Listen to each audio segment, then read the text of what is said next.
a better way. Whole new crib in a better place. Get my people out the hood, we'll see better days. Tell a fan sorry, y'all let them wait. Shit up there like a Saturday. Listen to me how I beat this beat up like a... Yo, what up, guys? This is your boy Kofi with KO Sports Talk, back at with another video. And I'm with my co-host Chuck. And in today's video, we are going to be discussing the Chicago Bears schedule predictions that was just released yesterday. But before we start this video, guys, make sure to like and subscribe and make sure to hit that notification bell so you can get the latest and greatest in regards to Chicago Bears news, and not only Chicago Bears news, but NFL news in general. But let's dive right into it. So yesterday's video, they had the schedule released for all 32 NFL teams. And most importantly, of course, the Chicago Bears, they had that mini video of pretty much the whole Chicago Bears schedule release. And I'm going to be putting up a little graphic of this Chicago Bears schedule right now. As you can see, it's on ESPN, courtesy of ESPN, of all the teams that's going to be pretty much a full schedule of the 2024-2025 Chicago Bears NFL schedule. So, you know, pretty much it just goes through week 1 through week 18, pretty much. So, it's a bit yeah, I'm going to enlarge it. So, as you can see, pretty much the first 7 weeks is going to be AFC South opponents, and toward the back end of the it's pretty much going to be divisionals. So from like week 11 going all the way down to week 18, it's pretty much just going to be back to back divisional opponents. Caleb Williams trying to get a baptism by fire, bro. That's what that is, bro. And hopefully by that point, I mean, that offense will be gelling at that point. I mean, but we're gonna have to see how the whole NFL, how this whole schedule plays out. But like I said, yeah, like so the first game, Tennessee Titans, they're gonna be playing them at home. It's gonna be an afternoon game. You're gonna have Will Levis. Well, the Chicago Bears going up against Will Levis and the Tennessee Titans. That's gonna be an interesting game. I'm not too pleasantly surprised at that. You know, you have Will Levis and like what we talked about yesterday. The Tennessee Titans definitely beefed up their wide receiver core, signing Tyler Boyd this past season, and also getting Calvin Ridley too. You know, that's big, bro. Getting Calvin yeah, that's really big, Calvin Ridley. And so, yeah, right up the game. I mean, it's going to be some people are saying it's not going to be as tough a game. It's going to be a tough game, you know. So that's something to watch out for. And then week 2, we're going to Houston. We're going to be facing the Houston Texans. Week 2, Sunday Night Football. That's going to be Sunday Night Football on NBC against the Houston Texans at 7:20 Central Time, 5:20 Pacific Standard Time. I mean, what's there to say? C.J. Stroud, he had a historic rookie campaign season, Offensive Rookie of the Year. They just loaded up on their defense by signing. And you say sophomore slump. I actually like CJ Stroud, people. I like CJ Stroud. I just don't want him to have a good game against the Bears. I want him to have a little bit of a sophomore slump right there. Not against the Bears, exactly. So week 2, we travel to Houston, of course. And Houston, of course, they loaded up on their defense by signing Danielle Hunter. They got Danielle Hunter to team up with Will Anderson Jr. And then they also traded for Stephon Diggs as well. So that's going to be another tough game. And Joe Mixon coming out the backfield. Oh my goodness. Yeah, and Joe Mixon too coming out the backfield. So I'm visualizing that, bro. That's nasty. So looking at these first 2 opponents, Chuck. Well, let's look at the Tennessee Titans first. We're based off. Well, we're gonna So pretty much what we're gonna do is that I'm gonna give my take whether or not for each opponent, like what we've done in the past. So we're gonna give our take on pretty much each opponent and whether they win or lose, and then based on the end of pretty much toward the end of it, we're gonna give our what their record is and a realistic record, and then we're gonna have like what the ceiling is team, and what is the floor. Okay. So I don't know if you want me to start or do you want to start? No, you can start, bro. Go ahead, man. Okay. So pretty much for the first game, the Tennessee Titans. I'm gonna have this game. Ooh, this is gonna be I'm gonna have the Chicago Bears winning this game. I'm gonna have Chicago Bears winning this game. I think it's gonna be a shootout. A shootout with the Tennessee Titans. Yeah. Go figure. What makes you think there's gonna be a shootout, bro? I don't know. It's just for me personally, I think this is gonna be like a 34-31 type of game because that's a lot of scoring for two teams that just putting the offenses together. Yeah. Because I mean, like Caleb Williams, I mean, he's already building connections with DJ Moore and a lot of not just DJ Moore, but pretty much the whole wide receiving core. And I think at that point, I think he's gonna hit the ground running, and I wouldn't even be surprised that he just goes out scoring. I mean, you have 3 Pro Bowl caliber receivers, with Roma Dunze. I mean, even though he is a rookie, but I mean, like in my opinion, I think he's almost like a Pro Bowl caliber. Yeah, definitely has Pro Bowl potential. He has potential. And DJ Moore, I still don't understand. Yeah, and DJ Moore, for the life of me, I still don't understand why he's never been to the Pro Bowl. I mean, this guy, I don't know for the life of me, but he's a Pro Bowl caliber wide receiver. I don't know how he's not been in the Pro Bowl. Well, in fairness to the league, I'm going to say this, bro. Absolutely, he put up Pro Bowl caliber numbers. He had the best season of his career last year with Justin Fields here in Chicago, numbers wise and in terms of touchdowns. But you got to look around the rest of the league too and see what else is going on. You got CeeDee Lamb, who had an astronomical year last year.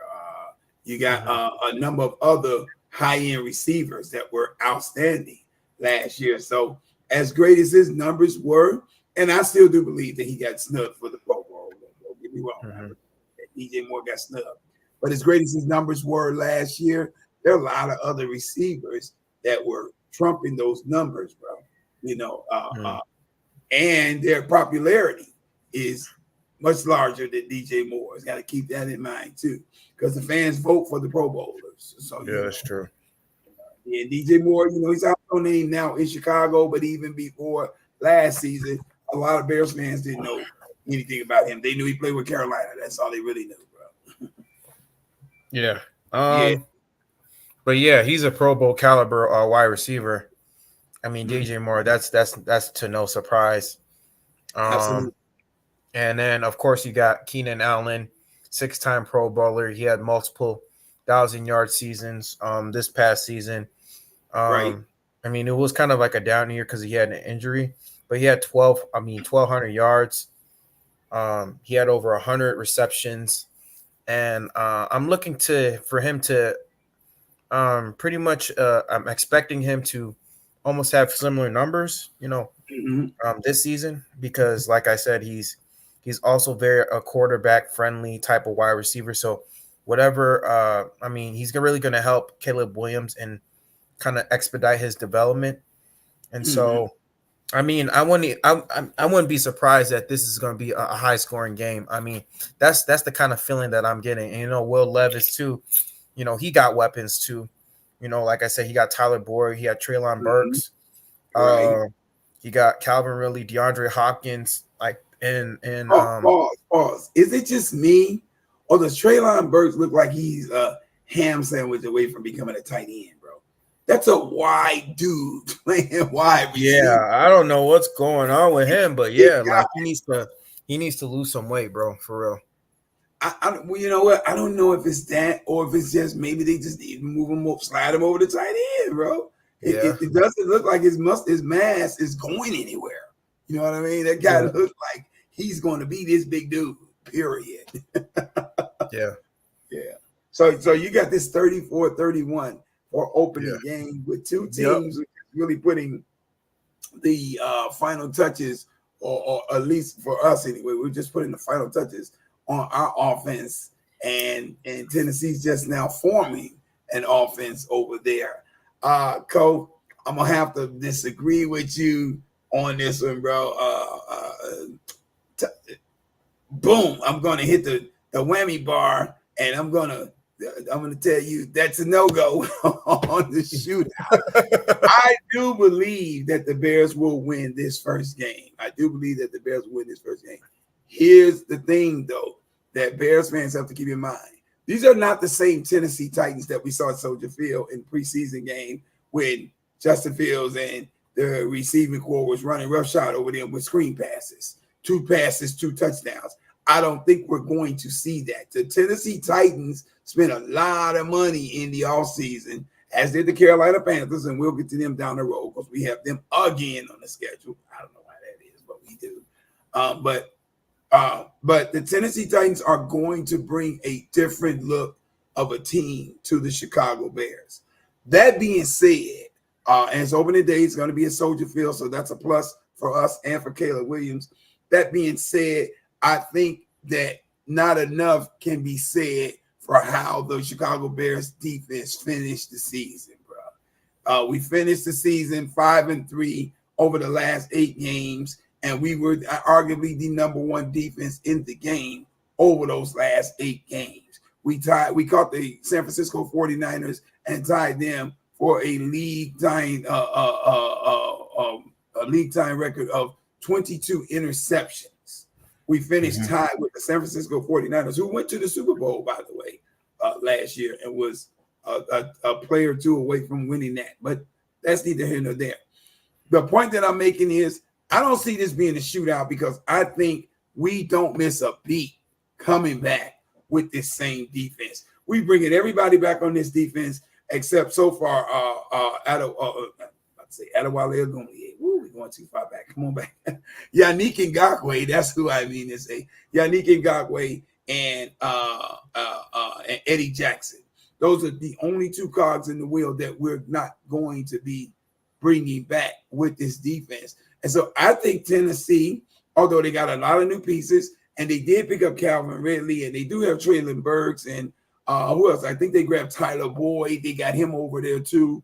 But I think that offense struggles with chemistry going up against a defense that's hitting on all cylinders chemistry-wise. This defense found its identity in the last 8 games of the season. I believe, Coach, that carries over into the beginning of the season. And so I got the Bears scoring points.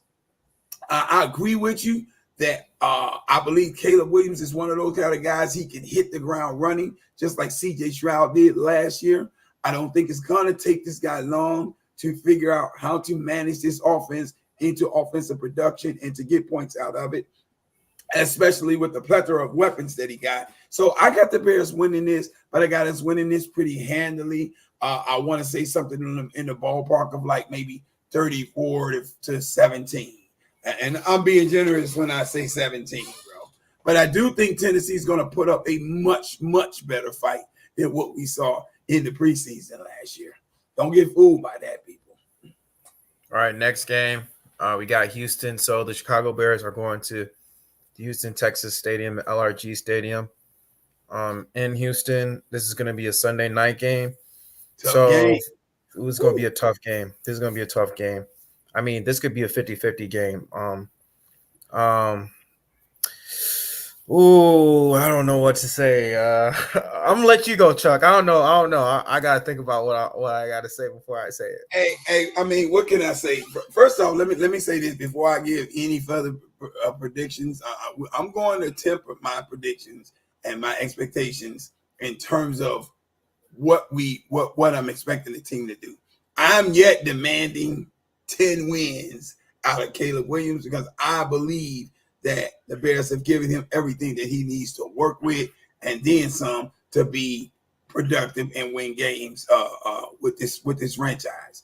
That being said, I'm not going to say that my expectation is going to match my demand. There's a difference between expecting a team to do something and demanding a team to do something. But that being said, I think going into Houston, bro, that's going to be a tough opening game in Houston for us. A road game, I should say. It's going to be a tough road game going into Houston. Houston's a playoff team from last year. They just went into the playoffs and they handled business. They won a game that I didn't expect them to win, bro. And actually were putting up a decent fight, at least for a half, against the Baltimore Ravens before Baltimore ran away with it in the second half. Plus, with the additions that you just named, Coach, that they had already added, bro, you bring in Danielle Hunter, which Bears fans should be readily familiar with him. He was the menace that was coming off of the right side of the defense against the Chicago Bears, against Justin Fields, that possibly helped get him broke up last year and made him miss the 4 games that he did miss in the Minnesota game when they played us here. So Danielle Hunter, he's a crafty, savvy veteran. He's smart. He knows what to do in terms of getting pressure. He's strong. He's got great bend coming around the edge, and you sizing him up with Will Anderson Jr. on the other side, coupled with the fact that you completed the wide receiver room around C.J. Stroud, and you gave him a comparable running back in Joe Mixon. Good luck stopping that. That's going to be some problems for the Bears. I think in that game we can compete with them in terms of defensive energy, in terms of in terms of fight, in terms of keeping us in the game. I think we can keep them in the game there. I think offensively is where we may struggle. I think we may get our first glimpse of Caleb Williams struggling a little bit in this game here, bro. Because that front four of the Texans, that'll be pretty stout, bro. They'll be pretty stout. They'll be coming at them pretty strong. The linebacker core, I think, is underrated for the Houston Texans. But I think being at home, they'll have a slight edge. I'm going to give them maybe a 17-10 win, bro. I definitely think this is going to be a close game. I think it's like a 22-17 game. With Houston getting the edge because, last year they're a playoff team, and like they've gotten better. They've gotten better on the defensive front. Like you said, their linebacking core is pretty underrated, and not forget their cornerbacks, like Derek Stingley Jr. There's some of their safeties. Those guys, they're pretty good. Yeah. And DeMeco Ryans, he's going to have them playing really hard. And so I think Caleb Williams, he's going to struggle this game. I think he's going to be struggling this game. And but I think this is going to be a defensive slugfest. And let me say this, Go. Nobody's going to have games off or take games off because Caleb Williams is coming to town. Nobody's going to lose sleep over the fact that this phenom kid is with the Chicago Bears. Everybody's going to be out here to give him a welcome to the NFL shot. Oh, yeah, they are. So he's about especially that defensive line. Oh, man. He's about to get every defense's best shot. They're going to put him to the test. They're going to see what he's made of. Just like you just saw with Caitlin Clark in her first game in the WNBA.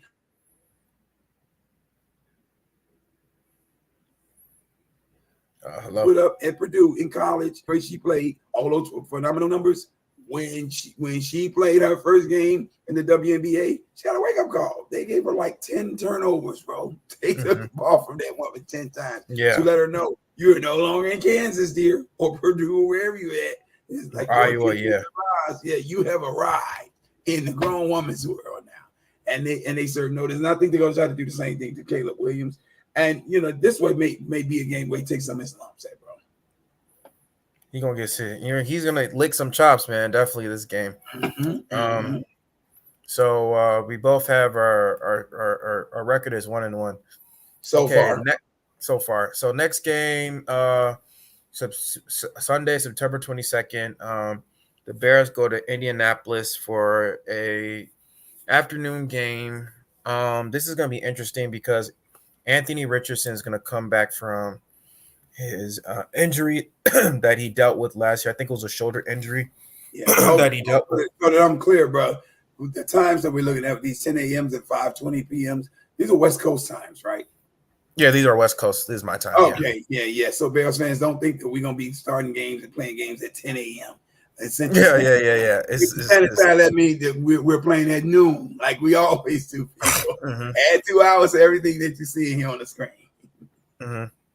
Okay. Yeah, and so like I said, they are going to go to Indianapolis, and they're going to be playing Anthony Richardson. Indianapolis Colts this Sunday, or not this Sunday, on Sunday. And like I said, Anthony Richardson, he's coming from, I believe, was it a shoulder injury or what was it, ACL? I don't remember exactly. He definitely had a shoulder injury. He might have something going on with the knee too. I'm not sure. It was a I think it was a shoulder injury. But he might have had multiple injuries going on there. I know things. Yeah. Yeah, but he's going to come back, and this game, this is going to be an interesting game. The Chicago Bears, I think this is going to be a bounce back game for them, because Anthony Richardson, he's coming back from an injury, and he's going to be a little bit rusty. I think he's going to be a little bit rusty, trying to get his feet wet underneath him, and so. As is expected. That's expected. As is expected. And so I think with this game, I think this is going to be like a bounce back game for the Chicago Bears. I think this is going to be like a 27 to maybe 21 win for the Chicago Bears. They're going to bounce back. And yeah, I have them winning that game. So 27. Okay. Yeah. Now I got to be honest with you, Cole. I think with the additions that we added on defense with was that Austin Booker and bringing Kevin Byard in. I think the Bears are pretty much shored up. They're pretty much shored up our issues defensively, and I think this is one of those games, bro, where the Bears really give more of a bold statement identity to the team, to the defense. I think the Bears win this game. We're probably going to win this game going away. I'm going to say maybe about 21-10, 23-10. I'm giving the Bears that win. And I think this is one of those games where the Bears defense, I think we have to play bully ball in this game. I think this is a good game for the Bears to make a statement to the rest of the league that defensively, this is how we're coming. Now if you guys have noticed when we're talking about this so far, we're really not talking a whole lot about the Bears offense right now. The reason we're not talking about the Bears offense right now is because until we know where Caleb is on the registrar of his offensive maturity, his game, his knowledge of the game and speed of the game, catching up to what's going on out here on the NFL field, we kind of got to temper expectations in terms of what we're expecting from him. So right now, in like these first 3 or 4 games, I'm gonna lay this on the defense. I'm gonna lay this at the feet of the defense to get a lot of this done. But I think we're going to Indianapolis, bro, and I think we pound away defensively. We get turnovers. I don't want us to hurt Anthony Richardson. I like the kid, but he's a big guy, and to stop him, you've got to put some physicality on that guy. So I think the Bears going here. I think we play some bully ball defensively. We get turnovers, and we win this game by about 13 points. Okay, so both our records is 2-1. All right, so good. Chicago Bears, they come back home. They face the Los Angeles Rams. This is going to be another tough game. Yes, playoff team. Playoff team. Los Angeles Rams. They have Puka Nacua, who had a breakout season last year.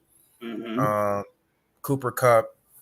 I mean, that team is going to be pretty tough. Yeah. But I don't know. How should I say it? Go ahead. I have the Chicago Bears losing in a close one by like a field goal. I mean, yeah, their offense is pretty good. But I mean, it's going to be a little more like defense. The defense is pretty much going to keep the Chicago Bears in this game because, of course, Caleb Williams, he's definitely going to go through his growing pains. Even though the Los Angeles Rams lost Aaron Donald and they drafted Jared Verse, I still think I don't know. I feel like what's his name is going to have some struggles against the Rams. Jared Verse, didn't they? I forgot. They drafted Jared Verse. Wow. But I think Caleb Williams, he's still trying to, kind of like you said, he's trying to kind of ramp it up, kind of trying to gel with his team and then the offense. And so I think he's definitely going to have some struggle. But I have the Rams winning, by a field goal, 24-21. Okay. This is one of those games to me. It's definitely a measuring stick game for the young Bears offensive players.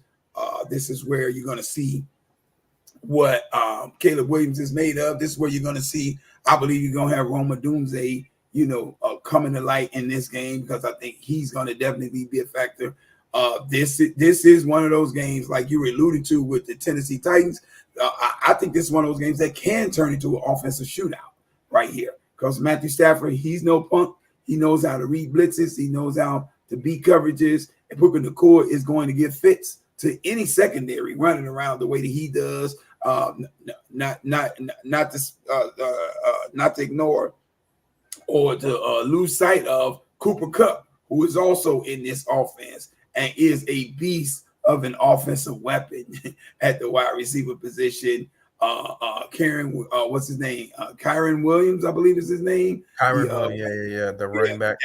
That dude's he's a little battering ram his own self, very shifty. He can break long ones from the backfield or what have you. I look at this game as a shootout, but believe it or not, Kof, I think this is a winnable game for the Chicago Bears. I think this is one of those games that can be season defining for the Bears. I think this is a game that if Caleb Williams manages it well, because we're gonna get the Rams defense as a shell of its former self. They got the same uniforms on, Cole, but let's be real, they're not the same defense without Aaron Donald, bro.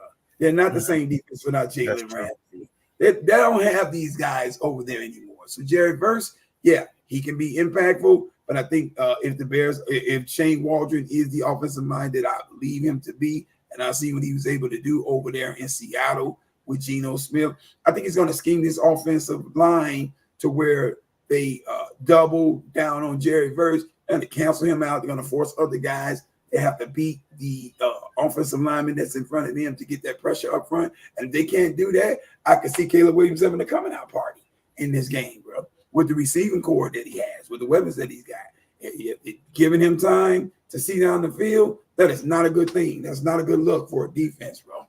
I do believe that. So I think this could be a sneak by win for the Bears, bro. Not gonna lie, I'll say 31-28. I'm gonna give it that score, and I'll give the edge to the Bears there, bro. Yeah. All right, so far I got them 2-2. It's a reach, people. I know it. Nobody's stoned me. It's a reach. 3-1. Hey, it's a possibility. 3-1 is a possibility. 3-1. All right, so Sunday, October 6th, Chicago Bears stay home. They host the Carolina Panthers. Now, this is a must-win game for us. We have to win this game. Why? Because believe it or not, we own their second-round pick, and if we win, the pick goes higher. It could be a high second-round pick. And so I have the Chicago Bears definitely winning against the Carolina Panthers, even though they did make some. Don't get me wrong. They did draft Xavier Legette. And I think, didn't they sign a guard or something? I think they signed like a guard or something during free agency. But they made some minimal changes. But, I mean, Chicago Bears, I think they're going to beat this team handily, bro, in my opinion. Okay. And they lost, and then they also lost, what's his name? Brian Burns he went to the New York Giants. So I think the Carolina Panthers, I have the Chicago Bears winning this game pretty handily, 35-21. 35-21. So, Chuck, what about you, man? Oh no, his thing is frozen. Shoot. Hold on, we're having some technical difficulties. Hello? Can you hear me? Yeah, I can hear you, man. Okay. Now you said you got that game going. What again, bro? Give me that 35-21, Chicago Bears. Okay. Let's keep a few things here in perspective, Coach. Let me read this off to you. Uh-huh. I asked Google the question. Google, who did the Carolina Panthers get in free agent? Oh, no, not again. The internet's not working. We're having some technical difficulties right now. Chuck, I couldn't hear you, man. Don't know what's going on here, people. But yeah. What were you saying? I asked Google. I asked Google, who Carolina Panthers getting free agency this year? Can you hear me? Yeah, it's kind of going in and out. Yeah, I can hear you now. Okay, yeah, I asked Google who the Carolina Panthers signed in free agent. See, now it's going out again. Hey, Chuck, do you want me to bring you back in again? I don't know what's going on. Now it's the internet. I'll come out and come back in, bro. All right, guys. So pretty much today, I mean, we're just going over the schedule. So like I said, so pretty much he was just asking, Google who the Carolina Panthers. All right, here he is. Oh my gosh. Hold on, dude. Oh, come on. All right, hello.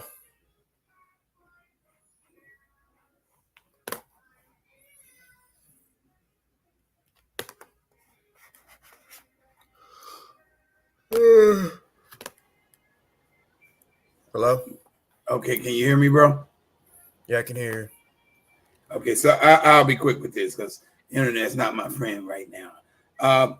There were a lot of free agent signings that the Carolina Panthers brought in this year. So, Coach, this is not going to be the same Carolina Panthers team that we saw last year. They brought in Jadeveon Clowney, Deontay Johnson. They got Robert Hunt, who's an offensive lineman from the Miami Dolphins. They brought in Damian Lewis, another guard from in free agency. They brought in Yosh Nijman.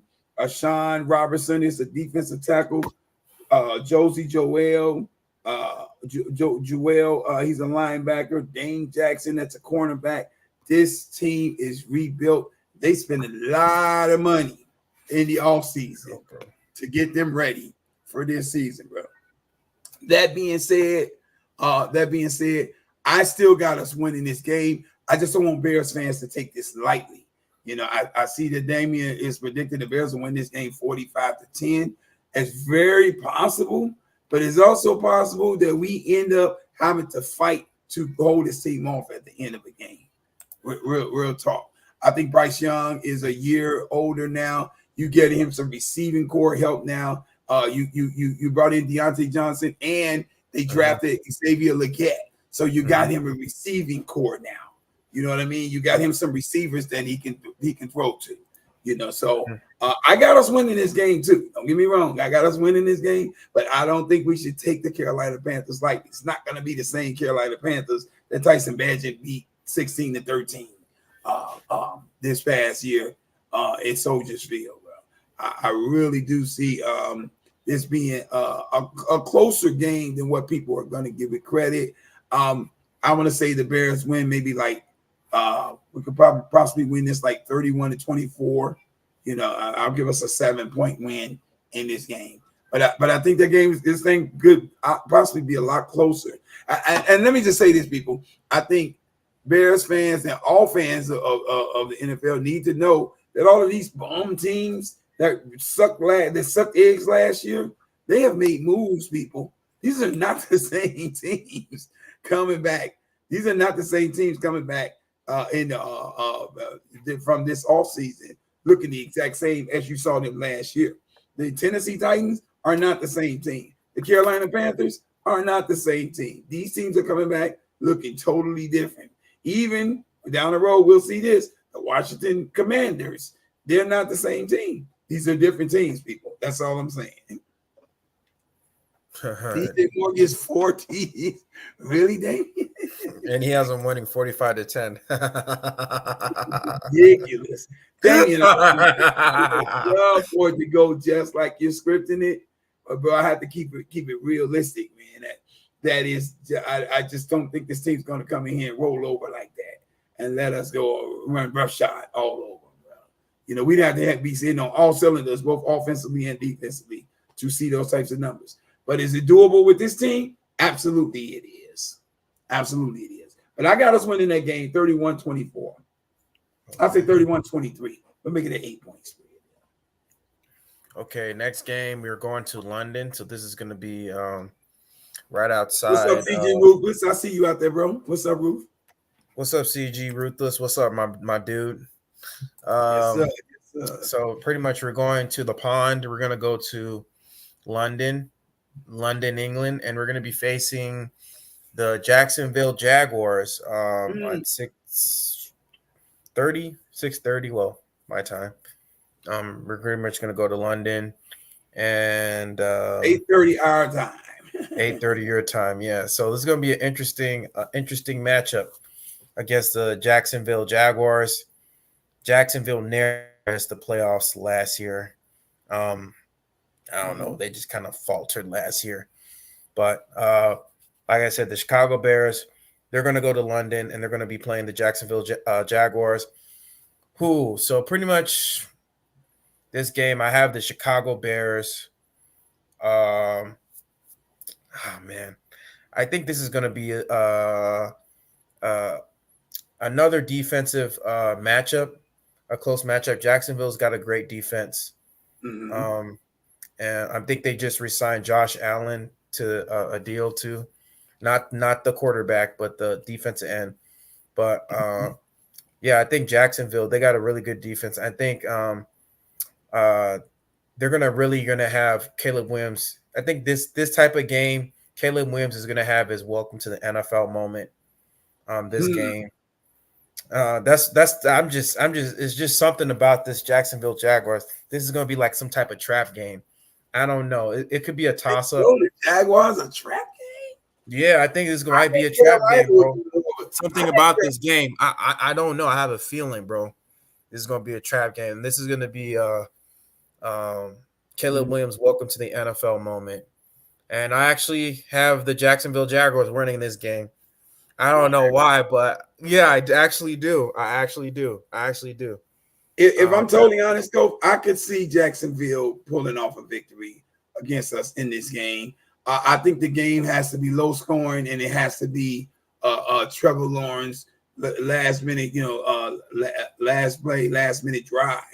Yeah, it's gonna be close. Give them the big field goal. Yeah. So I could definitely see this. Maybe a final score, maybe 18-13, 18-15, somewhere in that ballpark. I got like 20-17 in that ballpark. But I could see, I could slightly see what you mean when you said trap game. Because if we beat Carolina, and if everything's going like I'm seeing it right now, I got us like 4-1 at this point. Because I got us winning against Tennessee, I got us beating Indianapolis, I got us surprising the Rams, and I got us beating Carolina. So we're 4-1 at this point. I could definitely see I'm 3-3. The rookies ride. I could definitely see the rookies riding the wave, feeling the high, thinking they would ride, and then bam, falling on their face against the Jacksonville Jaguars. I could definitely see that. Because Jacksonville, they have a professional grown man's defense over there. They are going to come and play ball. They're gonna come at you hard, bro. They don't care who they don't care who the names are that the Bears are running out there in the receiving corps. They give less than two hells about a DJ Moore. They barely know. Dude, they always play the Kansas City Chiefs tough for some reason. They play a lot of these good teams tough, bro. Yeah, because they're built to play those teams. That's the right. The problem is they've not been built to play mediocre teams. That's where they get in trouble because they had these huge letdowns. Especially these high-powered offenses. Is like, I don't know, but it just seems to me that Jacksonville is built to go against some of these high-powered offenses. Yeah, And they are. That's what I think this. They think that was the plan for the Chicago Bears. I think the Chicago Bears is going to be built like a high-powered offense. They're going to be throwing the ball more, kind of like the way Shane Waldron runs his offense. And let me say this, bro, while I'm thinking about it, Cove. I think the Bears are making a vastly drastic mistake, getting caught up in all the new age hoopla of how you run an offense. Everybody else is throwing for 4,000 yards. Everybody else is averaging 300 yards passing. Everybody else is having all these touchdown passes in the air. Everybody else got this. Everybody else got that. We need to go and get this. I think, bro, as long as what you're doing is working to get you W's, you need to stick with that. I think sometimes teams and organizations make a mistake trying to change their identity to get them to the level of what everybody else is doing. It's like all these teams are now going 3-point crazy in the NBA, bro.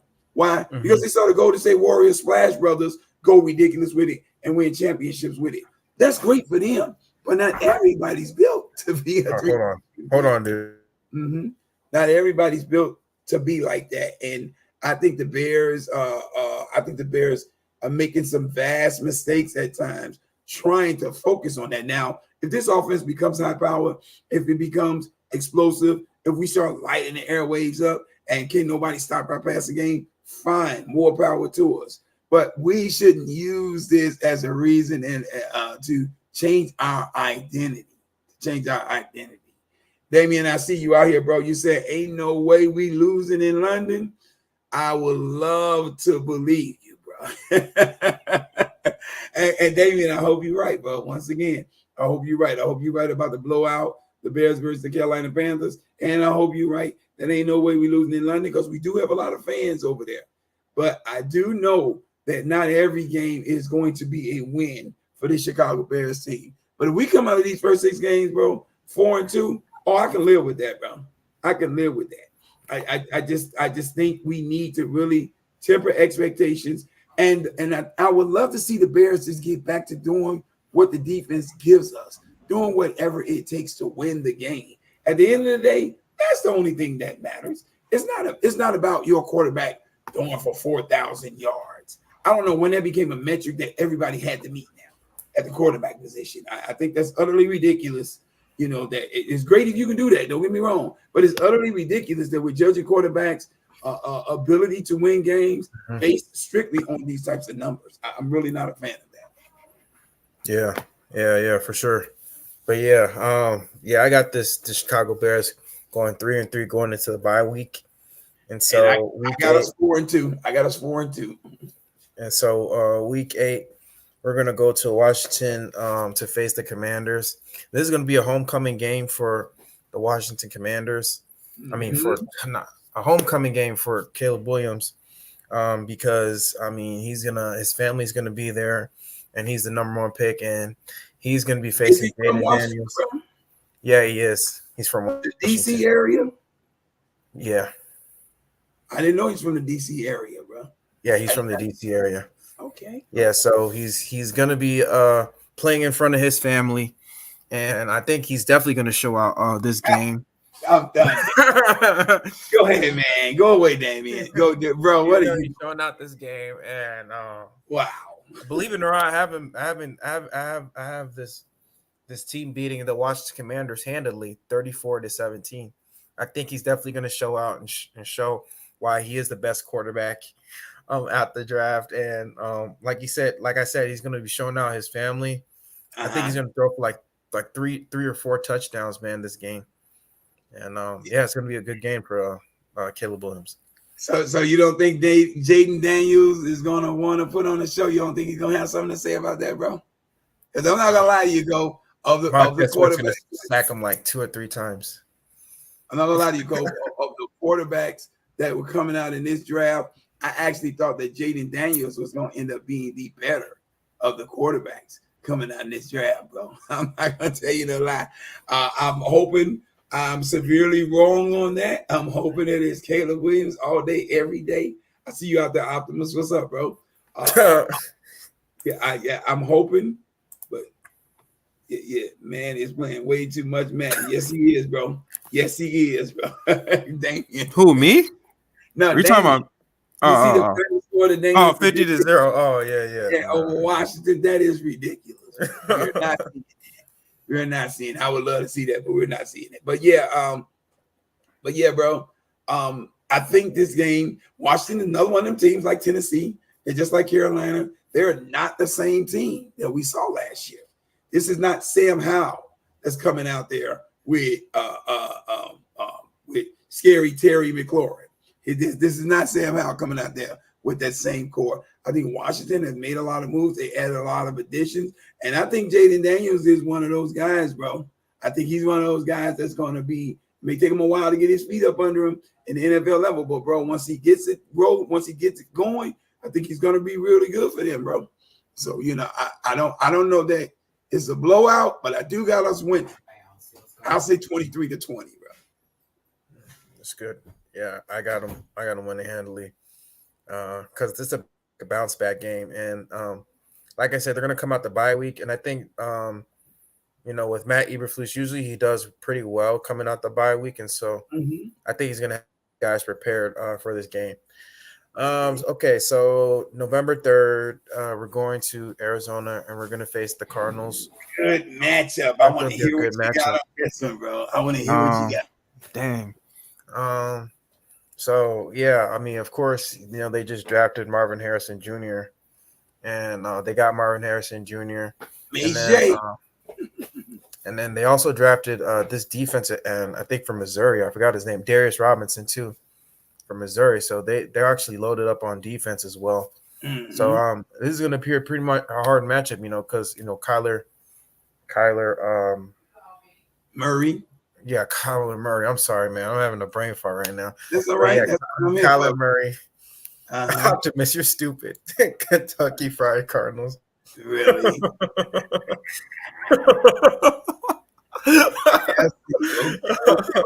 Kentucky Fried Cardinals. Okay, so yeah, with this matchup, I think the Bears y'all stupid. I think the Bears fairly match up well against the Arizona Cardinals. I mean, this game also can be a toss-up. This is not going to be an easy game. I think this is also going to be another shootout game to me. I have the Bears winning it. 42-38. It's going to be a high-scoring game. I don't know. To me, that's a lot of points. It's going to be a lot of points to me. Oh, my God, Cole. What you're saying when you're saying these games are going to be shootouts, you're telling me that my vaunted defense is about to get lit up by these teams. Yeah, they're going to get lit up. Telling me, bro. Cole, look. 42-38. I do not see this being a OK Corral shootout. You got it like Don Coryell and the Chargers from back in the day going against Bob Greasy and the Miami Dolphins or something, bro. It's 9,000 points and nobody can spell defense on the field. I don't see this game going like that. I honestly see this game having a very similar edge or very similar look to the game last year when the Bears played the Arizona Cardinals. I think we won the game like 37-17 or something like that here at Soldier Field.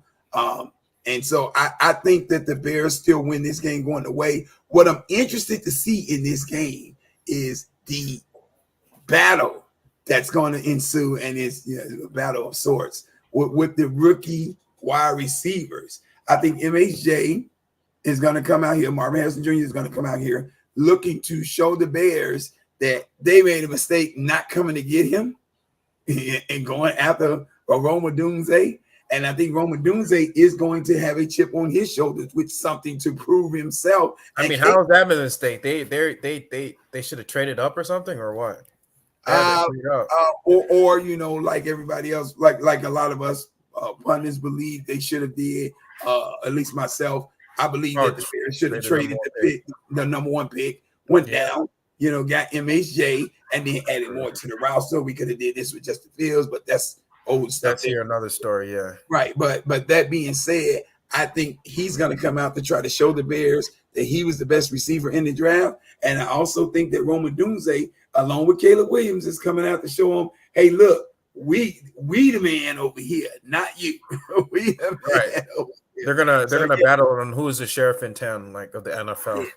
But I honestly don't think that the Arizona Cardinals defense, I should say, will be able to handle the Bears offense in this game. I think we win this in a blowout, 34-17, 37-17, something like that. I can see that too. Yeah. I can see that too.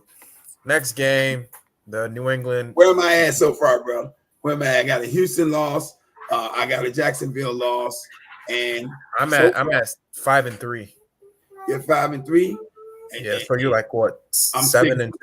I'm 6-2. Let's go Bears. Let's go Bears. Yeah. Okay. So the next game, Patriots. The Patriots. 7-2. Let's go. Keep it moving. That's it. Yeah. 6-3. Next game. Yeah. I mean, it's no. We got to talk about. Let's talk about New England. Okay. The New England Patriots. So we're gonna come back home and face the New England Patriots.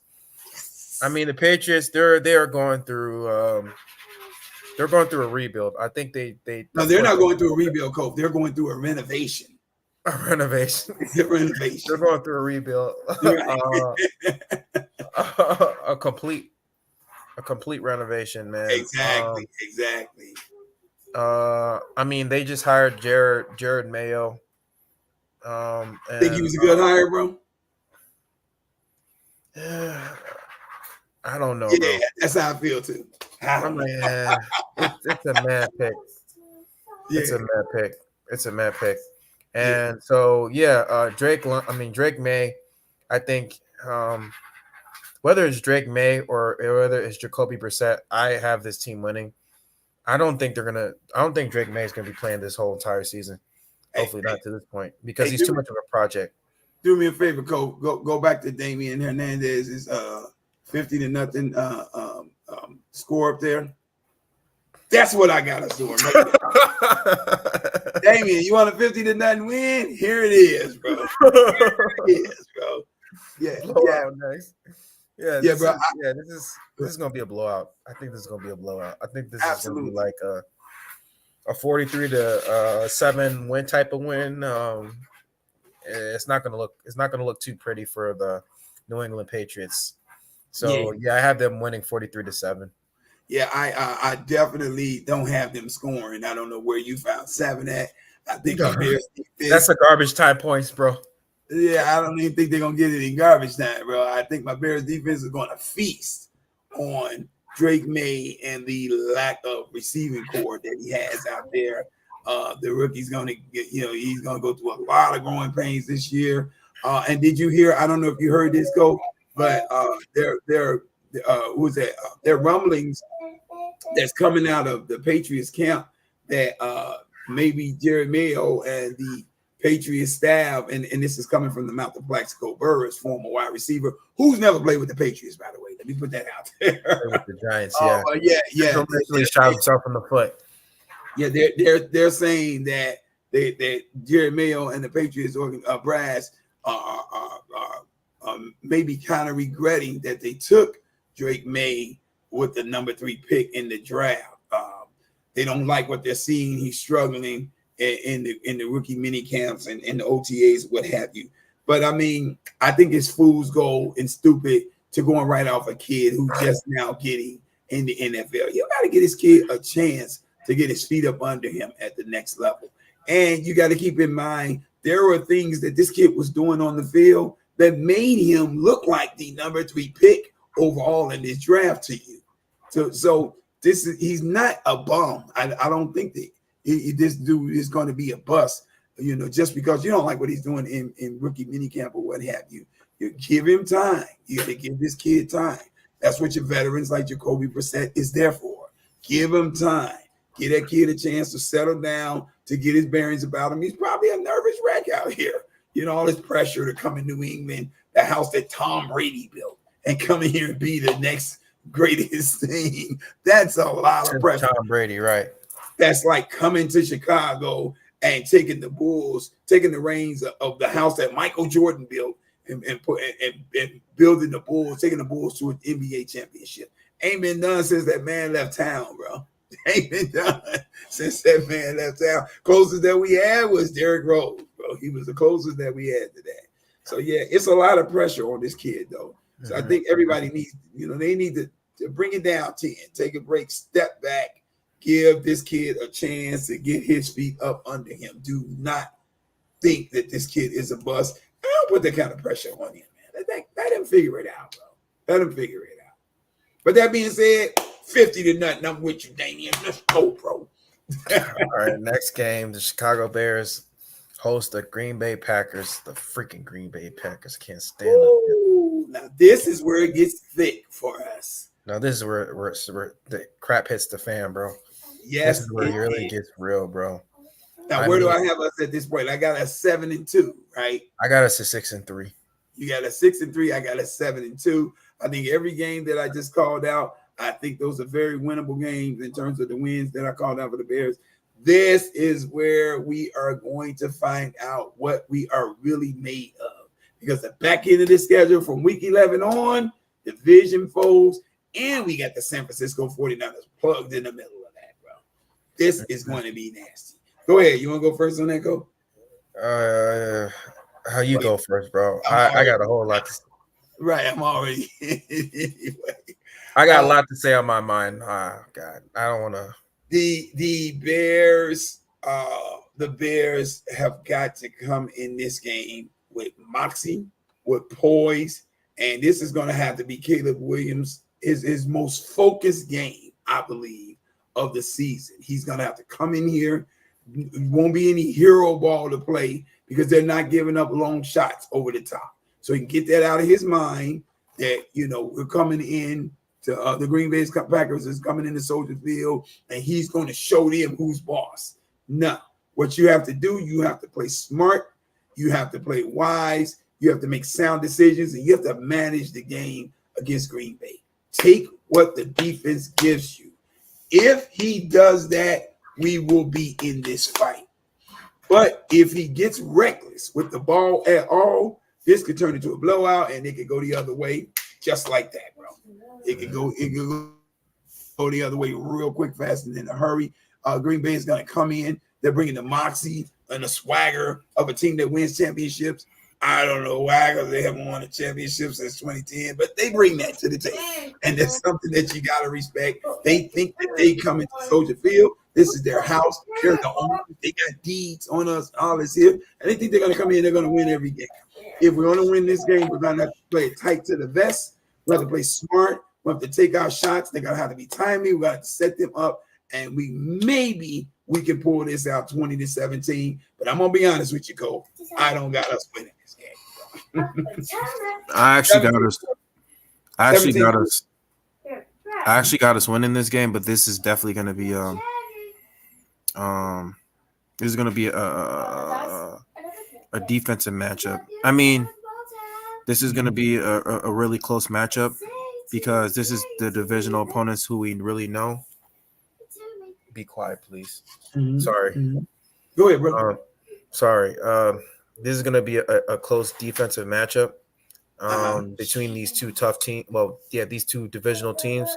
And like you said, the Chicago Bears, even though we do look better on paper than the Green Bay Packers, I mean, it's like, I don't know, for some godforsaken reason, we always beat ourselves every time we play this team. I mean, every single time we always beat ourselves. We always continue to beat ourselves. And this is definitely going to come down to coaching. This is going to be a coaching game because Matt Eberflus, he can't treat this Green Bay Packers game like it's like another game, because so many times I've seen his press conference, he always would say, "Oh, it's just another game. We'll be fine." No, you can't treat this just like another game. This is the Green Bay Packers. This is one of our oldest rivals. And it's not just a rival game. This is a divisional game, and this is going to be the difference between us going to the playoffs or not. Like this is going to be the difference for us was going to the playoffs or not. And so he has to come in and have his team prepared, because every time Green Bay plays us, they always come in prepared. Every single More time. prepared than us. More prepared than us. And it's happened every single time again, with Matt Nagy, with and with Matt Eberflus. I mean, Yeah. Matt Eberflus, he's got to get his head out of his butt, and he's got to get this team prepared more than ever, because this is an important game. And hopefully they can break that curse. I mean, I have them winning 21 to 20, 21 to 20. Okay. And they're going to Coach, win. let me ask you this, bro, about this game, bro. What do you think that Matt Eberflus may need to do different defensively against the Green Bay Packers? Because what I see him do, bro, I see him really rest all his laurels on the zone defense. And yeah, that's his problem. For about 75 to 80% of the league, that works well for us. We play it great. We intercept passes. As long as we get pressure up front with Montez Sweat and whomever else is on the other side, a la Austin Booker or whomever else we got over there, it will look great. The defense will work great. But Green Bay, what they did in the last game of the season, bro, is they double teamed Montez Sweat to take him, and they rolled everything away from him and take him out of the sequence to get that pressure on Jordan Love. And it left the zoning defense that we had out there. They left them sitting there like sitting ducks for Jordan Love to pick the zones apart. I mean, is it a thing where we need to blitz more? Do we need to go man to man sometimes? I mean, do we need to disguise coverages? Do we need a zone blitz? What do we need to? What do you see that we need to do different when we play Green Bay? Because I feel like they really study us and they got this defense figured out, at least in terms of how to move the ball up and down the field. Well, we gotta understand. Okay, what does Jordan Love struggle with? I think Pressure. with the Raiders game, look at what they did. With the Raiders, they kept pressuring him. We gotta have some of those guys have to step up, like DeMarcus Walker. Yeah, Max Crosby. I mean, like he was ferocious, relentless. Yeah. You have to mix in some type of disguise coverage with a little bit of pressure, because that's what the Raiders did. With Jordan Love, they mixed in a lot of disguise coverages where they put certain they put like some man to man, or they put like certain zone in it, and then at times they pressured him, like maybe in close key to third down or fourth down situation, like probably like a key third down situation. I'd say try to pressure him, try to rattle him. Whether it's another year development of Gervon Dexter, or probably bringing in like another veteran defensive end such as Yannick Ngakoue or Calais Campbell. I mean, last year, if Yannick played that last game against the Green Bay Packers, we probably might have won that game. Bro. It would have been a different result, because it was a 17-9 game. But did you not just see what that Green Bay Packers defense? They were moving the ball up and down that game. But if we have another pass rusher, Jordan Love, you're gonna rattle him, because when you rattle him, when you get him off his rocker, and when you pressure him, the guy, he throws the ball erratically. He will throw the ball erratically, and that can turn into some interception passes or a lot of incompletions, and that's what we need to do. Yeah, that's what this defensive line has to do. Mixing, probably getting another defensive end. Yeah, come in. Also, I think you gotta find ways to get Montez Sweat off when they're doubling down on him. Run some stunts. Don't just straight bull rush all the time. Run some stunts. Have Marcus Walker or someone lined up alongside of him. Have them to stunt to the outside and let him come around in the middle. Open up lanes for him to get the pressure there. Because we know what Montez Sweat can do. This dude is Pro Bowl caliber for the Chicago Bears, and he's the most instrumental piece that we got to make it all of the Eberflus. And I hate to say this because it's his philosophies. I hate to call these philosophies that he has. This is what he deems it defensive philosophies. But he's the key cog to make all of these philosophies work, so to speak. So you got to figure out ways to scheme that dude open, give him some lanes so that he can get some pressure up front.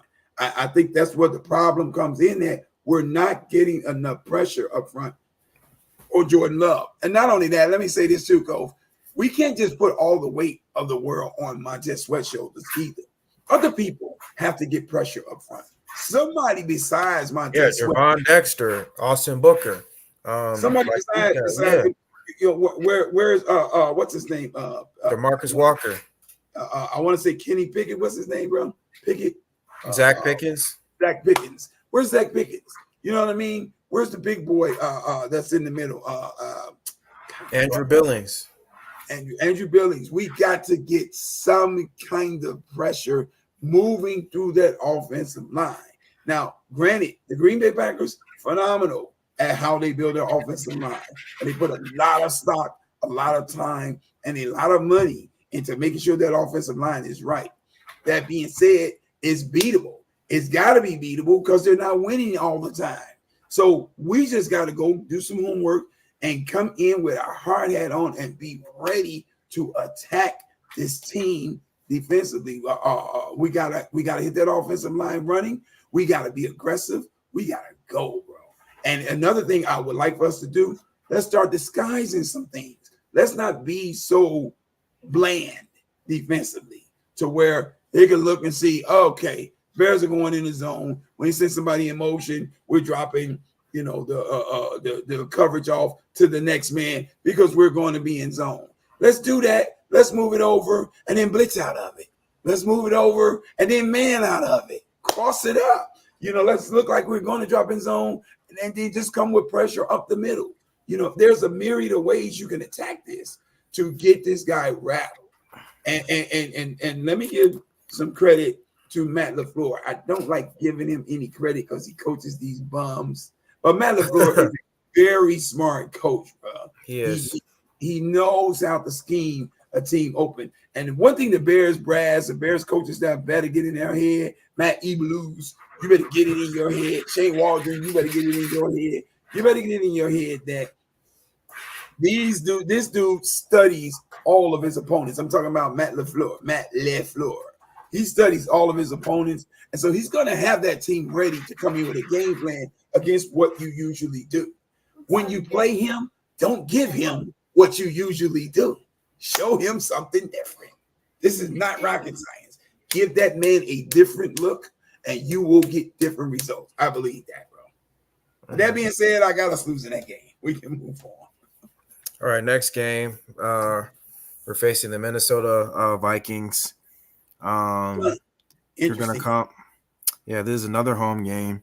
Minnesota Vikings, whether they're starting Sam Darnold or J.J. McCarthy, that remains to be seen. Mm-hmm. I think at this point, I think they're going to probably be starting J.J. McCarthy because I don't know about Sam Darnold. Sam Darnold, he ain't that good. It's going to be the two rookie quarterbacks going up against each other, Caleb Williams and J.J. McCarthy. Mm-hmm. But like I said, I mean, I have the Chicago Bears winning this game. Mm-hmm. I don't know the exact score, but I think with this game, low scoring or high scoring, Cove? How you see it? High scoring, I'd say maybe it's going to be like 27-14. Bears. You giving a lot of points today, bro. In every game. 27-14. Yeah, 27. You giving a lot of points today, Cole. A lot of points. Yeah. 27-14. That's your final answer? Yeah. Okay. I think the Minnesota Vikings are one of those teams that are very similar to the Bears in the respect that win, lose, or draw, they're going to play with a lot of pride, bro. They play hard. They play hard-nosed. They believe that they're supposed to win every game, and they're going to come in and they're going to fight like they believe that they're supposed to win these games. So I believe that the Minnesota Vikings are going to come out here and they're going to fight us. I got us winning too, but I think it's another low-scoring game like it was when we won in Minnesota last year. We won that game like 12-9 or something like that. The last second field goal. Now the second matchup is going to be a close game. I mean, I think if I'm totally honest, I think all the Bears and Minnesota matchups are close games. Even the first game that we lost, we lost that game like 19-13.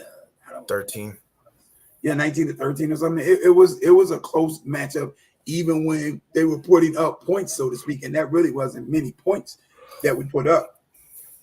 But I think Minnesota is one of those teams, bro.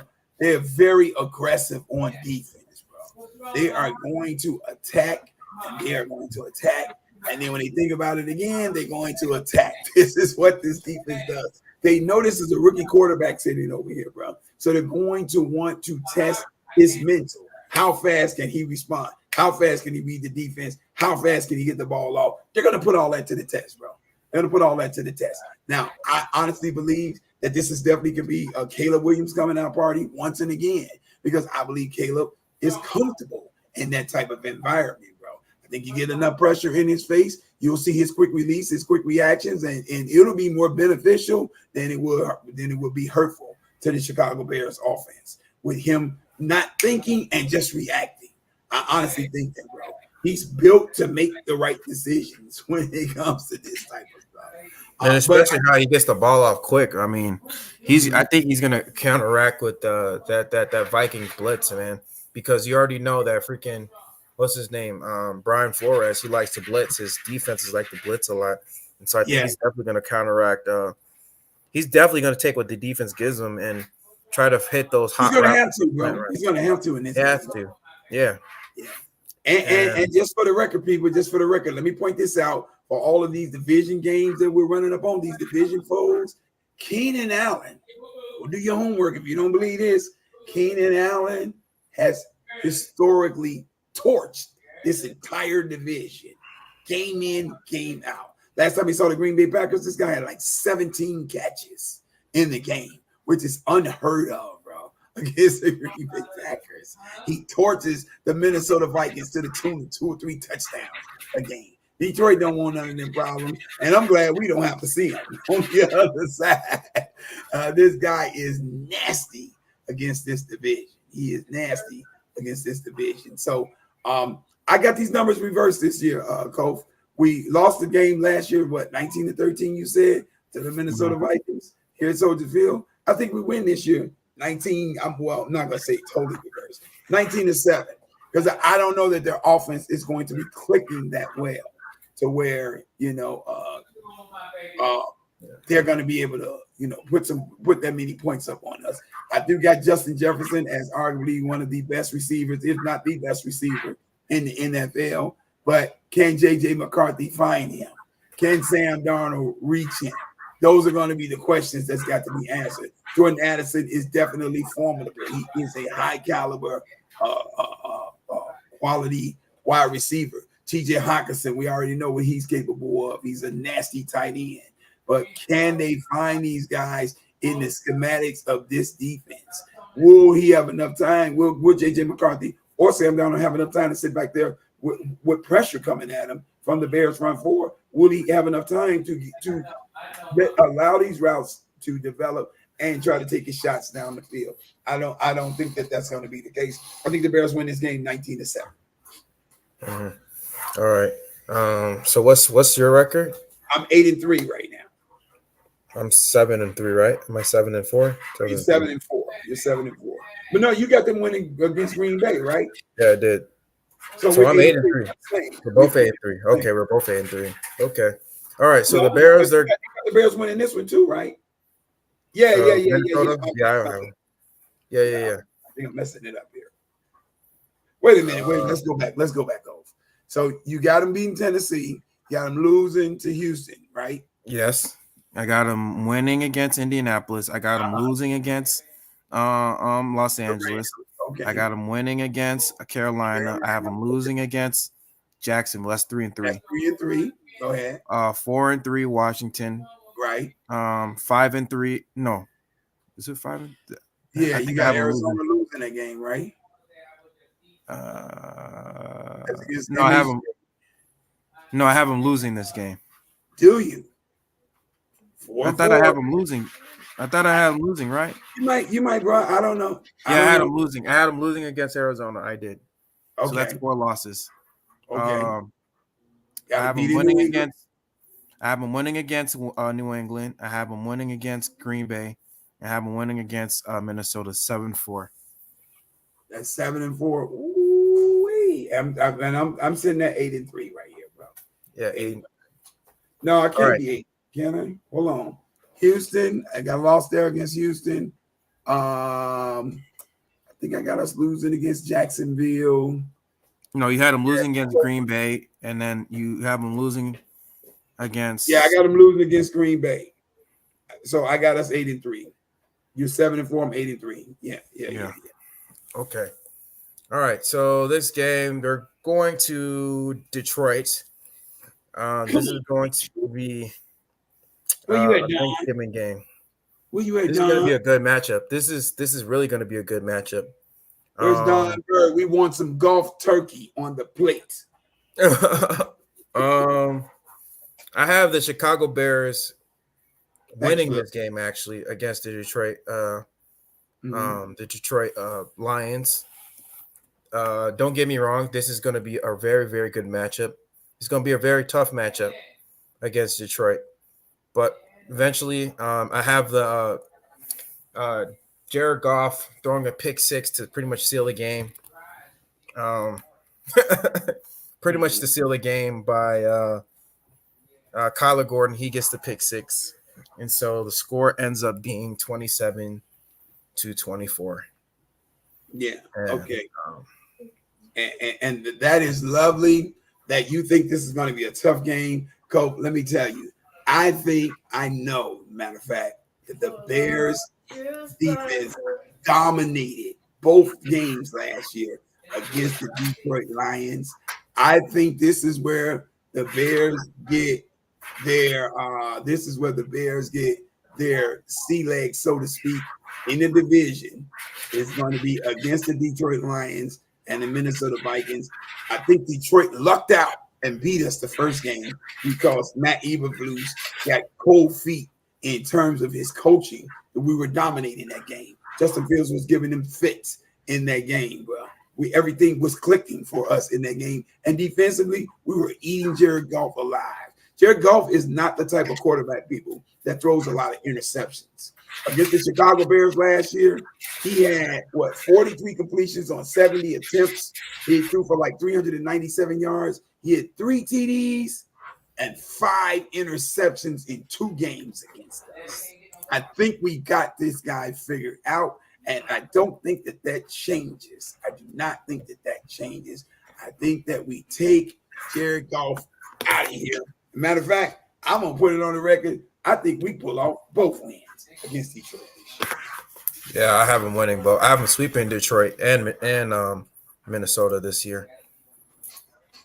I have them sweeping them. All right, so San Francisco, December 8th, right? We go to Levi Stadium and we face the NFC champions, the defending NFC champions, San Francisco 49ers. Now, this can be a toss-up. This can go 50-50 because every time, I mean, a lot of people have the Chicago Bears losing this game, but I think it could go either way because every time we play the San Francisco 49ers, we always play them well. We always play them well for some reason. Stole my thunder. I got nothing to talk about now, Coach. He stole it. Especially, with Kyle Shanahan, it's like the Bears defense, like we always play well against Kyle Shanahan's teams. Kyle Shanahan team, especially the Kyle Shanahan offense. I don't know what it is, but it's like we always have an answer for that team. But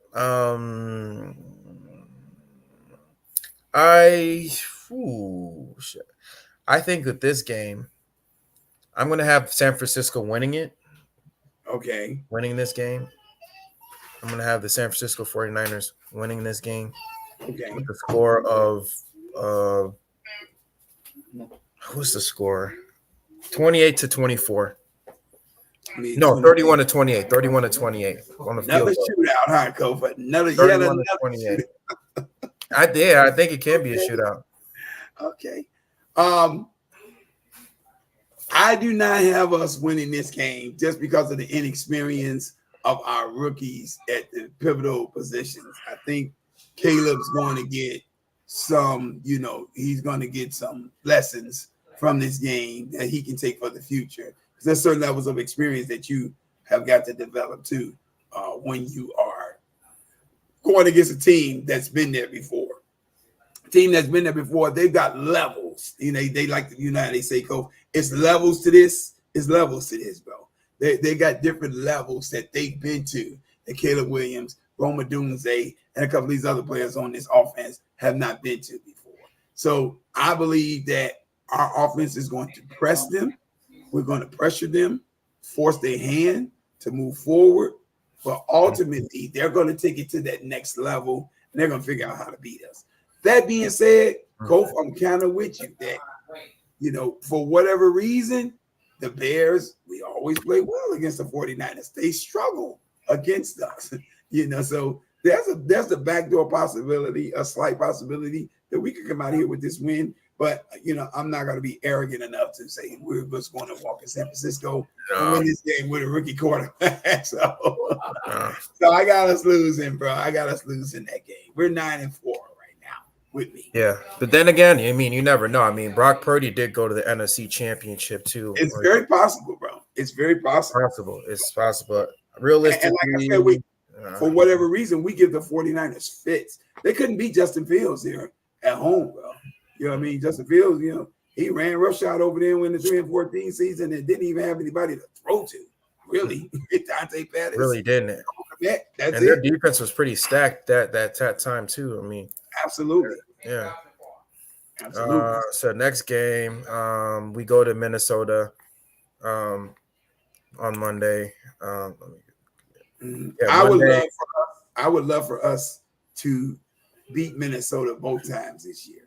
One thing I do know about this division, it is tough to win 2 games in a row against a division foe in the NFC North. Go ahead, Kobe. I just stepped out a little bit.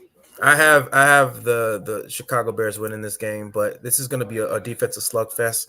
It's going to be like a 12-9 game because I think what's his name's going to have them ready, and they already have some tape on Caleb Williams, the Minnesota Vikings, so they kind of have an idea of how he plays. And so, I think this is definitely going to be a defensive slugfest with the Chicago Bears winning like a 12-9 game. Just going to be straight like field goals. Yeah, I definitely got this as a struggle. I can see how the Bears can pull this off.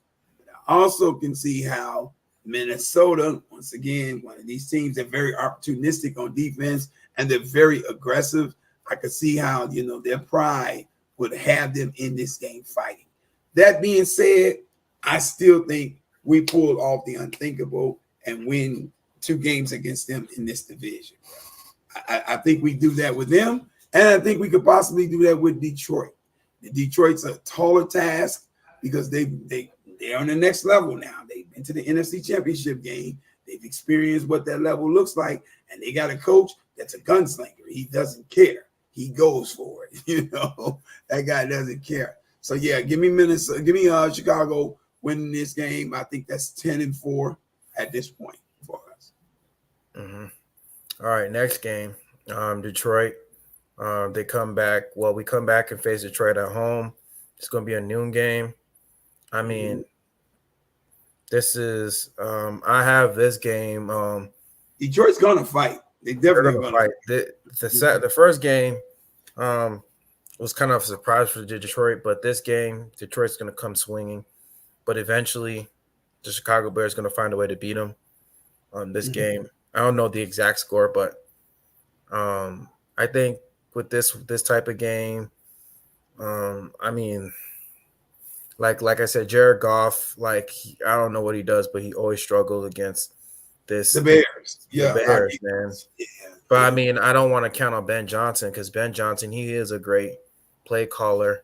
But I think Ben Johnson, he's going to figure out a way to allow Jared Goff to score points on this defense. So I can see it being like a 24-21 type of game, or yeah, 24-21 type of game, with the Chicago Bears winning. Yeah, I got the Bears winning both these games this year, but make no mistake about it, the Detroit Lions are going to fight. They are going to come in here. They're going to be ready to shed blood to try to get one of these games. And, Detroit fans always tell me, my guy Ray Pitts, a.k.a. Slim, always tells me that they can't stand the Chicago Bears. The Detroit Lions fans hate the Chicago Bears. And that's great because we don't have any love lost for them either. I'm just saying. But that being said, this is where this could be a game. And I do got us winning this, but this could be one of those games where you start to feel the effects of missing a run-first athletic quarterback like a Justin Fields, bro. Because the one thing that we tortured Detroit with was with the legs of Justin Fields. When the Bears traded him, they traded Justin Fields to the Pittsburgh Steelers. The first thing that when they asked Dan Campbell what he thought about, the Bears trading Justin Fields to the Pittsburgh Steelers, the first thing that man said was, I'm sure it's glad as hell that we don't have to see him again in this division. That's his words. Why? Because Justin Fields gave him fits with his legs, and he didn't have an answer to stop that guy's athleticism. That being said, Caleb Williams has arm talent that's out of this world. So he could easily make up for the absence of the athleticism. But this could also become one of those games where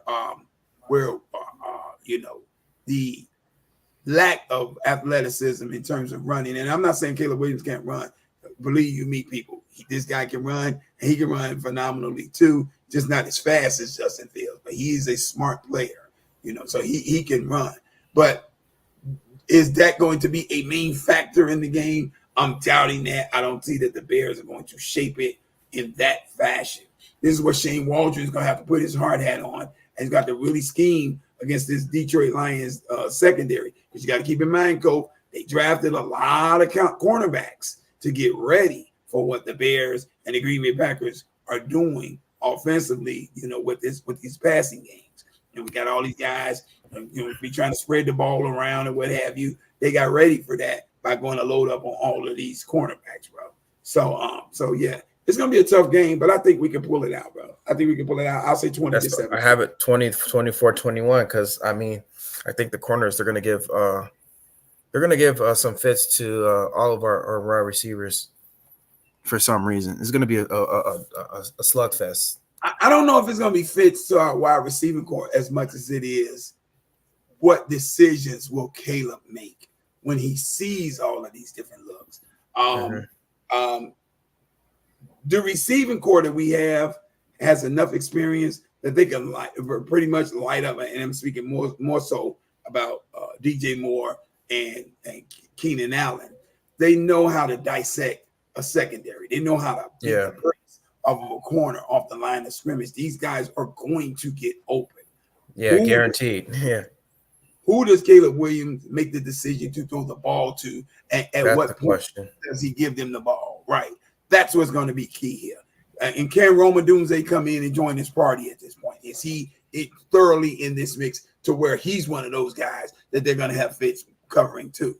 If he is in this mix at this point in the season, all bets are off on how you're going to stop this offense. We could put up 30, 35 points a game if that guy is in the mix and they're hitting on all cylinders. But Detroit is going to put their hard hat on. They're going to come to fight. I just think that we won our lick back from last year. They snuck out with a win, and we should have swept them, bro. I'm going to be honest with you. We should have swept them. I think Jared Goff, the $200 million man, it's great that he got his money. I'm happy for you. Congratulations, Detroit. Bring some more of those interceptions home, bro. We're going to be thirsty and hungry for those. So make it easy for us. Make it easy for Caleb. Help the young guy. All right, Thursday, December 26th, we host the Seattle Seahawks. This is going to be a prime video. Okay. Mm-hmm. Yeah, this is going to be a Thursday night football against Seattle. This is the Shane Waldron game. This is old team, right? I think Shane Waldron is definitely going to show up and show out. I think this is going to be a blowout game. I don't know. For some reason, I'm just thinking like Shane Waldron is definitely going to show up this game. It's going to be like a 37-20 game, and like he just knows the ins and outs of Seattle, and I think he's going to relay that to Matt Eberflus and this defense, and I think they're definitely going to respond, and it's also for playoff positioning, too. I think the Bears are also fighting for playoff position at this point. And so right now I have the Bears winning 37-20, and I have them 11-5? 11-5, yeah. Okay. Flip, where's my count, Flip? You keeping track, Flip? If you're still on here, put it in the chat. Let me know where my count is. I think I got us at about 11 wins myself at this point. Coach, I don't think that this is I think this is a trap game for the Bears right here. Because the idea that Shane Waldron knows what the tendencies of the offense is for the Seattle Seahawks is very true. That he could leak some things, and he was the one that was putting it together to make everything work over there. But that is a two-edged sword, bro. That's a two-way street. They also know Shane Waldron's tendencies. You know what I mean? They know his coaching style. They know what he likes to do in certain situations with his play calling. And they could help that could help them adjust their defense to where they could jump routes. They could pick balls off. They could pressure at the right time. They could force fumbles. You know what I mean? So to me, this is one of those trap games that if we take it lightly, we can very easily lose this game. In fact, I'm going to go out on a limb. I'm going to get a victory to the guy. They don't got Pete Carroll no more. So do they need him? Do they really need him? I think they just need, especially in this particular game, with the knowledge that they have of who Shane Waldron is, they can make it very difficult for they can make it very difficult for the Bears offense to get going, bro. That being said, I'm not so sure, bro, that we're pulling this game off. I think it's one of those upset games. And if the game has any significance at the time, bro, it definitely is going to be impactful, in terms of how this plays out.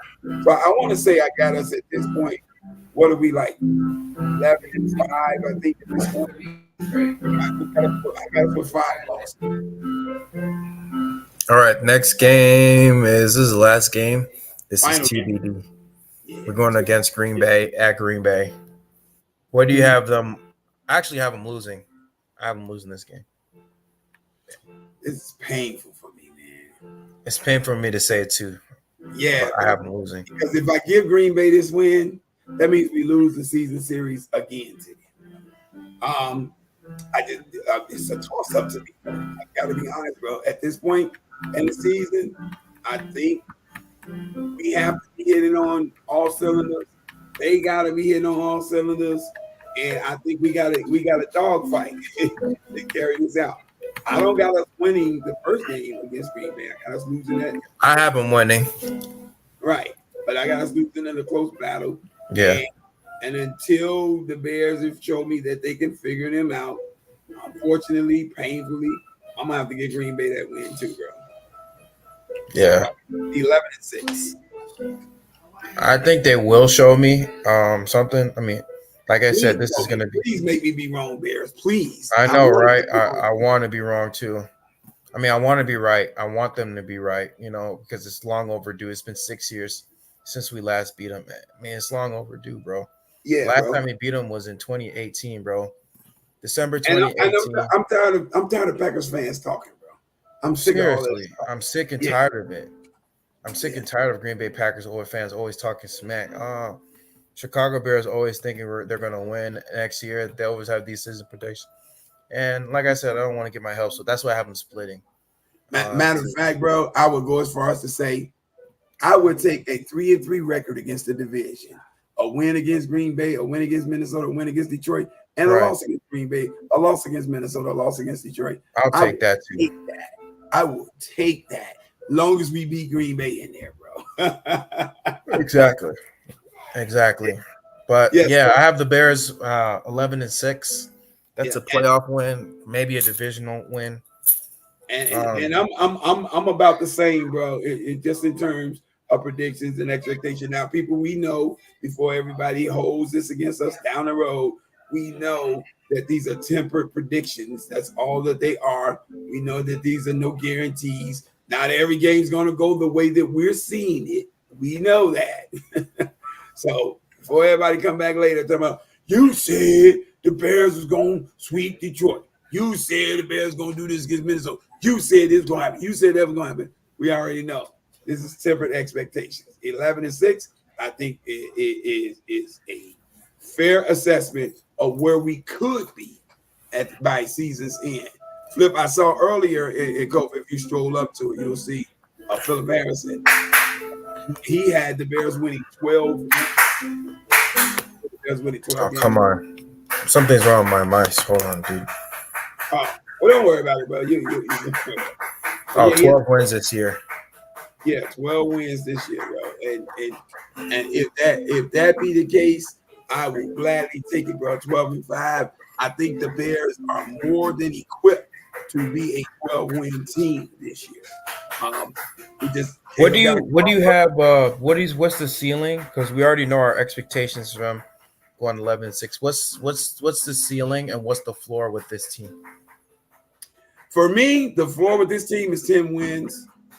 The ceiling, the ceiling, I'm gonna temper my expectations and say 12, 13 wins. That's where I got us going, bro. In the ceiling, I think 13 wins is the maximum we'll hit. I think we can go into playoffs with 13-win season, 12-win, 13-win season, and I think we can take our lumps from there and keep the growing process going.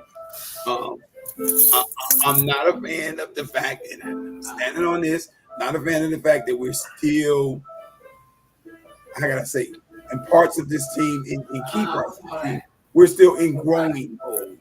And I really feel like we could have been ready to take off this year. That being said, I think the pieces that we got, they're winning pieces. They're built to win, and I think they'll catch on fast. I think they'll catch on faster than expected, bro. Yeah, I agree. Maryland, bro. What is that, man? What were you saying about Maryland? Oh, come on. Need you to clarify that for me. Maryland. What is your floor? What is your ceiling, bro? My ceiling is 14 wins. Okay. If they play up to their potential, I can see them winning 14 games. If everything comes together, I can see them winning 14 games. I think the floor is like 8 wins. The floor is 8. Okay. Oh, he said where Caleb is from. Caleb is from Maryland. Oh, okay. I didn't know that. He's from Washington. Is he from Washington? Yeah. It doesn't matter, people. DC area, DMV area. Yeah, he's from DMV area, but he's from Washington, DC. It's the same thing, DMV area. Oh yeah, he's from the DMV area. Right now, as I see it, he's from Chicago. That's where he's from. Yeah, exactly. Chicago, Illinois. He's Chicagoan now. There you go. He's here. He's our guy, and we're ready to go. Let's go, Caleb. And he's gonna win us multiple Super Bowls. I do it. I can't pull up my hand. You can't see it. Right. Bear claw. But, Here you go. Bear claw. I got it for you. Bear claw. There you go. Yeah. So this is what we have. The ceiling is 14 wins expected, 11 wins between us, and I think yours, the floor is 10, and mine is 8 wins. Yeah. See, here's where it gets ridiculous. Go. I'm gonna say this, then we get ready to get out of here, bro. Mm-hmm. Do you know? I saw Nick Wright. This guy had the audacity to have Caleb Williams taking the to the Super Bowl, bro, and winning a Super Bowl in his rookie year. What is wrong with dude, bro? What is wrong with dude? I would love for that to happen, but I ain't stupid, bro. Come on, man. the Super Bowl in his rookie year? Where is that going to happen at, bro? Hey, man, he might be the first one to do it. I would love it, but I think it's going to be. I think I'm not ruling anything out, bro. I'm not. Yeah. I'm not saying he's crazy. I mean, yeah, it is a pretty lofty expectation. But I mean, this is the NFL. That's the ultimate lofty. This is the NFL, and anything has happened, bro. Anything goes, anything happens. So I'm not ruling anything out. I'm not saying he's crazy for saying that. Maybe they might go to the Super Bowl. If he does, oh my gosh, build a statue for him already. But yeah, bro. It is lofty. Don't get me wrong. It's a lofty. It's pretty high expectation. Is it ever? Is it really? You think? Of course. Because he did make some good points. I watched it. He talked about like how what's his name, Ben Roethlisberger, went to the AFC Championship game and he ran into the Patriots, of course. And who would have known if he didn't run into the Patriots, he probably would have went to the Super Bowl. But he didn't go. Yeah, he didn't go. But he didn't go. 14-2, and he didn't go. Yeah.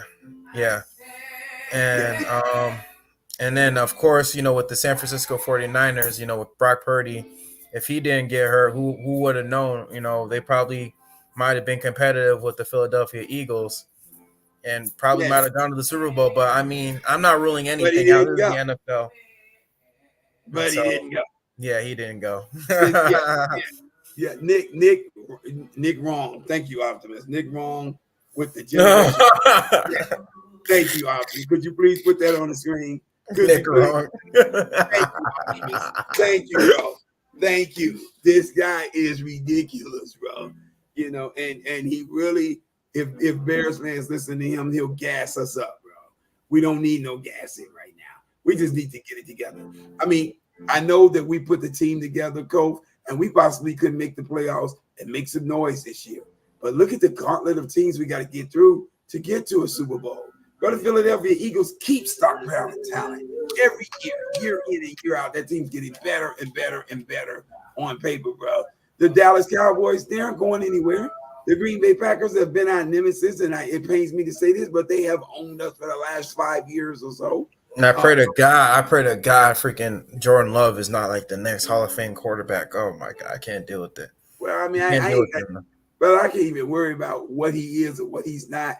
I just know this guy behind you, he's got to figure out how to beat that team. That's all I know. That guy behind you, he's got to get the job done. I think just the organization is not just him; it's the team as a whole. It's like because the coaches. No, I'm not even hearing that anymore. You know why I'm not hearing that, Coach? Because they said the reason we weren't beating the Green Bay Packers was because Justin Fields couldn't get it done. So put it right back with the onus right back where they've been putting it, bro.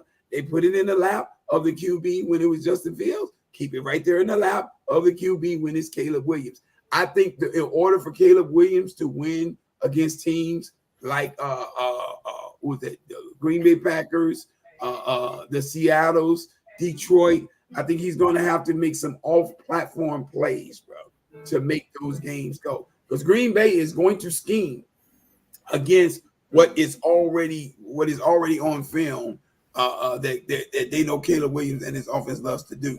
They're going to try to take that away. He's going to have to go off-platform to beat this team, and I think that he can do it. All right. So pretty much we're just done with this stream. Any last comments? Any last thoughts, guys? Hey, Damian, look, man, I appreciate you, bro. You got a lot of comments here that you give out, bro. You're giving a lot of good stuff. Yeah, we will be happy with at least one Super Bowl with Caleb Williams here. I love this one, though. He said, talk about the Thanksgiving Day game. He said, Eminem is going to be crying on national TV. Boo-hoo, boo-hoo, boo-hoo. I hope we eating golf turkey. I really do. I hope we eating golf turkey. He also said, depending on CMC being healthy this season, he's talking about that 49ers game. That is going to be a good one, even though I don't got us winning that. But I think the sky's the limit right now, go for this team. I'm ragging on Nick wrong And I'm with Optimus on this, but this is one time I'm hoping Nick is right. I know, right? That would be the most ridiculous thing to ever happen in Chicago Bears history if we went to a Super Bowl With the rookie quarterback, that'd be crazy, bro. Even if we didn't win it, just getting there would be incredible. Yeah, just going to the Super Bowl. But I really do think that Caleb Williams is one of these rare commodities. He's one of these rare talents that's very comfortable being under pressure. I think this kid is going to thrive in this pressure, in the pressure to win, in the pressure to beat Green Bay, in the pressure to get to the playoffs, in the pressure to get to the Super Bowl. I think this kid is comfortable in those type of environments. I really do. I really do. So we'll see. We'll see. All right, guys. I'd like to thank you guys for coming to this channel. Man, stay tuned on next Tuesday when we host our next live podcast for the KO Sports Hangout. And like how we always do it, claws up. Claws up. Bear down. Let's go. That's why I'm trying to make a better way. Whole new crib in a better place. Get my people out the hood, we'll see better days. Tell a fan sorry, y'all let them wait. Shit up there.